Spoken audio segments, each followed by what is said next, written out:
इस सुनवाई से जुड़े हुए हमारे सम्मानित अधिवक्ता विक्रम हेगड़े जी, और उसके साथ ही आप सभी जानते हैं कि सिर्फ और सिर्फ इतिहास याद रखेगा कि आज माननीय सर्वोच्च न्यायालय में शिक्षक अस्तित्व को बचाने के लिए, देश के 25 लाख शिक्षकों के अस्तित्व को बचाने के लिए केवल एक जनप्रतिनिधि देवेंद्र प्रताप सिंह खड़े हैं माननीय सर्वोच्च न्यायालय में। मैं उनकी तरफ आप लोगों को जोड़ता हूँ।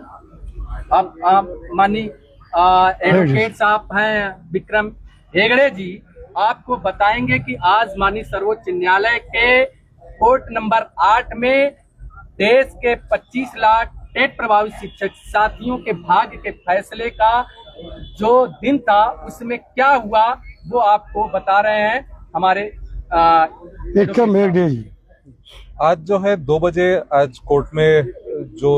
एक डिसीजन था 1 सितंबर का, उस पे हमने सारे शिक्षकों के तरफ से जो रिव्यू पिटिशन डाले थे उन रिव्यू पिटिशंस का सुनवाई था 2 बजे। इस हियरिंग स्पेशल इसलिए था कि ये ओपन कोर्ट हियरिंग था। सुप्रीम कोर्ट में जो रिव्यू पिटिशन होते हैं ये आमतौर पे ये इन चेम्बर्स सुनाए जाते हैं, कोई वकील नहीं होते हैं, बस वो रिव्यू पिटिशन देख के या पिटिशन में जो ग्राउंड, पर इस पिटिशन में कोर्ट को ये लगा कि इसमें कुछ दम है या इन पिटिशंस में कुछ ऐसे पॉइंट्स है जिसको ओपन कोर्ट में डिटेल में कंसिडर किया जाए। इस कारण से उन्होंने ओपन कोर्ट हियरिंग के लिए इन सारे पिटिशंस को लिस्ट किया। जब ये लिस्ट हुए थे, इस देश के सारे जो सीनियर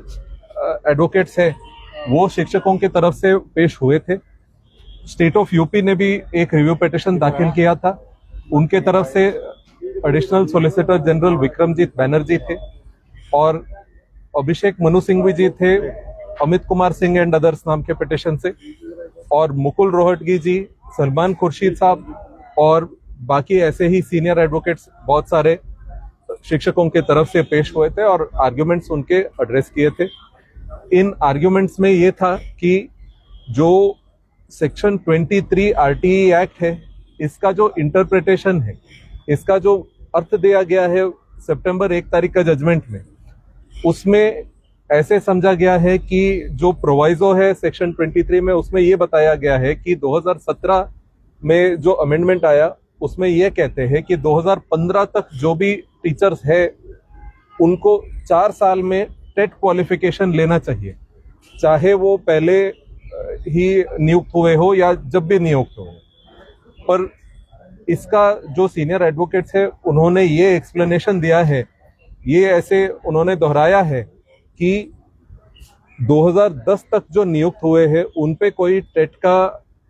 अनिवार्यता लागू नहीं था और 2010 से 2015 तक जो नियुक्त हुए हैं उनके लिए ही बनता है कि वो 2017 से 4 साल बाद इस टेट क्वालिफिकेशन को क्लियर करें। दूसरा हमने ये भी दिखाया था कि एनसीटीई एक्ट जो 2012 में अमेंड हुआ, उस 2012 के अमेंडमेंट में भी यही था